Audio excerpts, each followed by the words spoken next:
आएंगे तो निश्चित तौर पर इस आंदोलन को आगे आने वाले समय में और उग्रता देखने को मिल सकती है, क्योंकि ये बयान जो सामने आया है, क्योंकि पहले जो बातचीत हुई थी उसमें था कि शायद आगे चलकर सरकार उनके बारे में कुछ सोचे, लेकिन जब स्कूल शिक्षा मंत्री इस तरह की बात कह रहे हैं कि अतिथि बनकर आए हो तो कब्जा नहीं करोगे, कब्जा करोगे क्या, तो इससे सीधे तौर पर समझा सकता है कि फिलहाल नियमितीकरण की मांग जो है वो उनकी केवल मांग ही है, उस पर सरकार कोई विचार नहीं कर रही है। जी बिल्कुल, और इस तरीके के बयान के बाद से जो प्रदर्शन वो और ज्यादा उग्र होगा। जाहिर सी बात है, जैसे ही ये पूरी खबर सामने आई है, अतिथि शिक्षकों का क्या रिएक्शन है, क्योंकि उनका पहलू जानना भी बहुत महत्वपूर्ण है।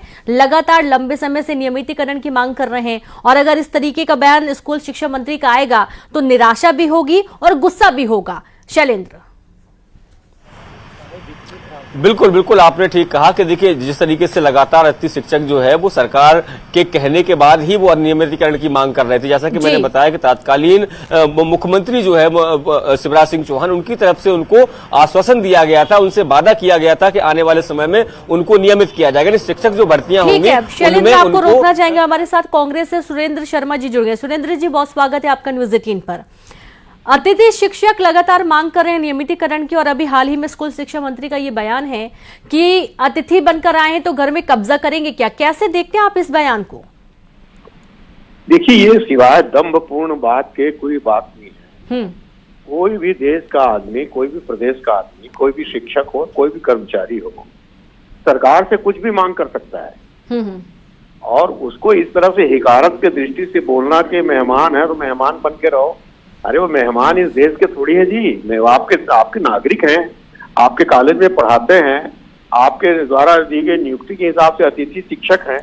अगर वो नियमित करने का मांग करते हैं, अपने परिवार के भरण पोषण की इच्छा व्यक्त करते हैं, तो इसमें क्या बुराई है।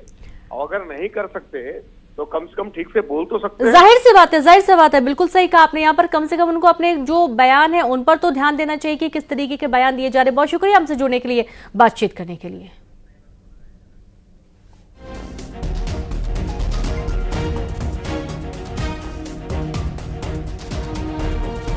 तो आप ये देखिए कि अतिथि शिक्षक जो कि लगातार नियमितीकरण की मांग कर रहे हैं, और इस मांग के बाद उन्होंने प्रदर्शन भी किया है। और शैलेंद्र हमारे साथ जुड़े हैं। शैलेंद्र, ये तो वाकई में एक निराशाजनक बयान भी कहेंगे, आप गुस्से वाला बयान भी कह सकते हैं। अतिथि शिक्षकों का कोई रिएक्शन सामने आया क्या इस बयान के बाद से? देखिए, अभी तक अतिथि शिक्षकों का रिएक्शन तो सामने नहीं आया है, लेकिन कांग्रेस अब इस पूरे मामले पर हमलावर हो गई। कांग्रेस के पूर्व मंत्री पीसी शर्मा का साफ तौर पर यह कहना है कि सीधे तौर पर ये शिक्षकों का अपमान है, क्योंकि शिक्षक जो है उनका समाज में बहुत ऊंचा दर्जा है, और अगर वो नियमितीकरण की मांग कर रहे हैं तो वो इसलिए कर रहे हैं कि आपकी सरकार ने उनसे चुनाव के पहले वादा किया था, और उनसे वादा जब किया था तो उनके वोट आपने हासिल कर लिए, और जब उनको नियमितीकरण करने की बात आई तो आप उनको इस तरीके से बेइज्जत कर रहे हैं। यानी गुरु का अपमान जो है वो सीधे तौर पर सरकार कर रही है। आरोप जो है वो कांग्रेस का है। हालांकि नियमित अभी जो अतिथि शिक्षक है उनकी तरफ से रिएक्शन नहीं आया। निश्चित तौर पर जब प्रदर्शन भी हुआ था तब भी उनकी लगातार ये मांग थी कि नियमितीकरण की मांग जो है वो उनकी लगातार जारी रहेगी, और आने वाले समय में इस आंदोलन को और ज्यादा उग्र किया जाएगा। और जिस तरीके से हमने पिछले दिनों देखा, जब वो सड़कों पर उतरे तो लगभग 7 से 8 हजार की संख्या में अतिथि शिक्षक थे, सीएम हाउस का घेराव करने निकले थे, लेकिन रास्ते में ही उनको रोक लिया गया था। उनके साथ पूरी कांग्रेस खड़ी नजर आई थी, चाहे उमंग सिंघार की बात हो या तमाम जो बड़े नेता हैं वो उनके समर्थन में पहुंचे थे। और हालांकि एक दौर की बातचीत हुई थी तो ये माना जा रहा था कि ये आंदोलन थोड़ा सा शांत होगा, और आने वाले समय में हो सकता है इनको थोड़ा बहुत प्रायोरिटीज आने वाले भर्तियों में दी जाए। लेकिन अब स्कूल शिक्षा मंत्री की तरफ से ये बयान आया है, उससे अब साफ लग रहा है कि अतिथि शिक्षक आने वाले समय में जल्दी कोई उग्र प्रदर्शन फिर से करने वाले हैं। शुक्रिया आपका शैलेंद्र तमाम जानकारी के लिए। और अब अतिथि शिक्षकों का प्रदर्शन और ज्यादा उग्र होने वाले देखने हैं कि सरकार इस स्थिति से कैसे निपटती है। और इसी के साथ इस बुलेटिन में इतना ही। नमस्कार।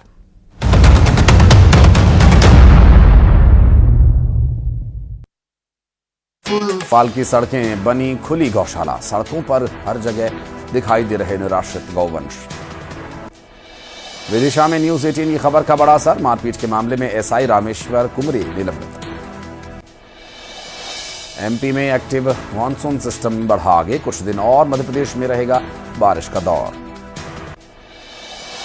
बलरामपुर में गणेश विसर्जन के दौरान हुई पत्थरबाजी, एक लड़की हुई गंभीर रूप से घायल, इलाके में तनाव, पुलिस बल तैनात। धमतरी में हाईवे की गाड़ियों से डीजल चोरी करने वाले का खुलासा, डीजल चुराने के आरोप में 3 युवक गिरफ्तार। बिलासपुर में रिटायर्ड सरकारी कर्मचारी से 54 लाख रुपए की ठगी। मनी लॉन्ड्रिंग केस में फंसाए जाने की धमकी देकर की थी ठगी। 3 आरोपी गिरफ्तार। अंबिकापुर में नेशनल हाईवे विभाग के सब इंजीनियर से ठगी। रिश्तेदार ने ही लगाया 30 लाख रुपए का चूना। राजनांदगांव में गणेश विसर्जन के दौरान निकाली गई भव्य झांकी। शहर में नाचते गाते नजर आए लोग। पेंड्रा में लोकगीत गाकर और डांस कर ग्रामीणों ने गणपति बप्पा को दी विदाई। गणेश विसर्जन में दिखी छत्तीसगढ़ी संस्कृति। राजगढ़ में अज्ञात कारणों के चलते पत्रकार को मारी गई गोली। अस्पताल में इलाज के दौरान डॉक्टर्स ने मृत घोषित किया। रायपुर में चलती कार बनी आग का गोला। कार सवार लोगों ने कूदकर बचाई अपनी जान। राजनांदगांव में धारदार हथियार से एक शख्स की हत्या। अज्ञात आरोपियों के खिलाफ मामला दर्ज।